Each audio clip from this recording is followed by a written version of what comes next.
Olá, oitavano, tudo bem com vocês? Hoje vamos para a nossa aula de redação, dando sequência ao gênero textual, texto de divulgação científica, tá? Vamos estar dando continuação, ou seja, continuidade aos exercícios relacionados ao texto selecionar, sintetizar, esquematizar e hierarquizar informações.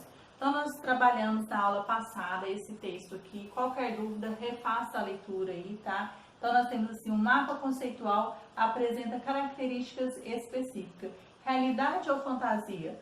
Suas próprias lembranças podem fazer você acreditar em mentiras, isso porque o cérebro é capaz de criar memórias falsas. Entenda esse fenômeno, tá? Então, nós lemos aqui a linha fina aqui. Então, aqui, os mapas conceituais podem ser um grande aliado no processo de aprendizagem, porque além de serem visuais, exigem capacidade de síntese, o que por sua vez requer a informação seja bem compreendida. Então nós paramos na aula passada no exercício número 6, hoje vamos prosseguir com o exercício número 7. Então o exercício número 7 fala assim: a informação que consta no primeiro parágrafo do texto é. Então, o primeiro parágrafo aqui, vamos só fazer aqui, fazer uma leitura breve do primeiro parágrafo. Imagine a seguinte situação: você está contando uma experiência sua para um grupo de amigos. No meio da conversa, um deles percebe que existem algumas informações que, de acordo com o que se recorda, não aconteceram. Em seguida, quando estão a sós, você é questionado sobre a veracidade da narrativa. Provavelmente a sua primeira reação seria de indignação, certo? Afinal, a ideia de que os fatos realmente ocorreram na sua mente é irrefutável. Então, nós lemos aqui o primeiro parágrafo. Então, a informação é um conceito-chave, um exemplo ou uma explicação do conceito. Aí você vai marcar a alternativa correta. Exercício número 8. No que se refere à hierarquia, em um mapa conceitual, o texto realidade ou fantasia, em que lugar deveria aparecer a informação do primeiro parágrafo? Então, você vai dizer em que lugar deveria aparecer essa informação, né, do primeiro parágrafo. Exercício número 9.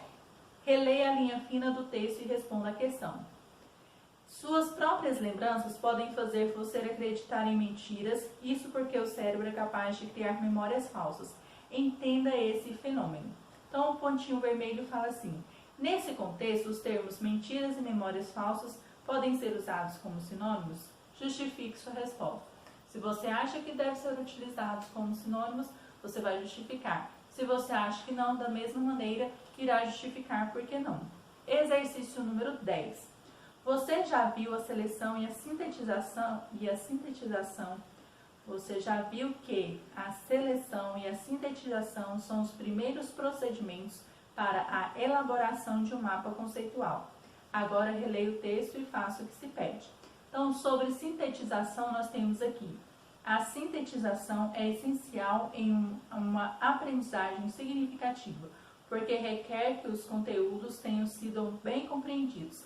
Esse procedimento corresponde à abstração, ou seja, em que você consegue compreender, entender, sugar, vamos dizer assim, aquela informação citada no texto da proposta anterior.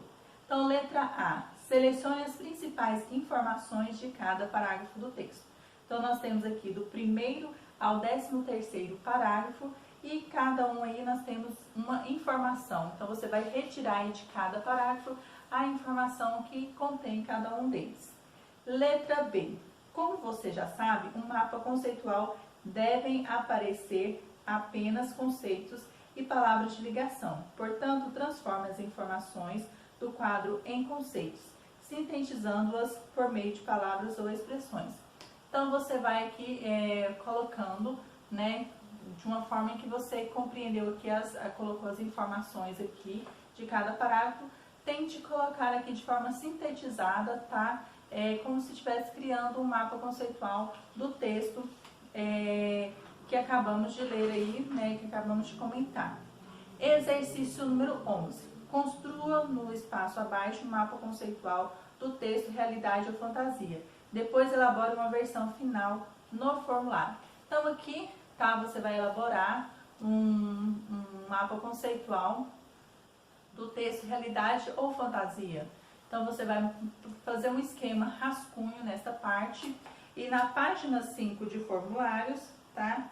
Você irá colocar de forma já pronta aqui o seu mapa conceitual aí, ok? E nós temos como dica as seguintes informações aqui. Releia o texto quantas vezes precisar. 2. Elabore palavras-chave relacionadas aos conceitos apresentados no texto. E 3. Apresente exemplos relacionados aos conceitos. 4. Ligue hierarquicamente as informações utilizando as linhas, ok? Então essas são as informações dadas aí para que você consiga produzir o seu mapa conceitual dentro do texto, né, realidade ou fantasia. Prosseguindo aí. A sintetização, a abstração é um procedimento mental que realizamos naturalmente. Porém, ele só acontece quando compreendemos de fato uma informação ou uma situação. Por exemplo, se contarmos a alguém o enredo de um filme, de um livro ou mesmo uma situação vivenciada. Certamente não mencionaremos todos os detalhes, ou seja, precisamos abstrair, processar as informações. Caso contrário, isso não ficará guardado em nossa memória. Digamos que seja um processo de peneiramento, ou conforme o poeta João Cabral de Melo Neto, de catar feijão. Leia o poema a seguir para compreender melhor essa ideia. Então, vocês vão fazer a leitura, tá, deste poema, tá, de João Cabral, Catar Feijão, que se refere aí, tá, às informações relacionadas sobre as palavras, sobre a escolha das palavras aí, certo?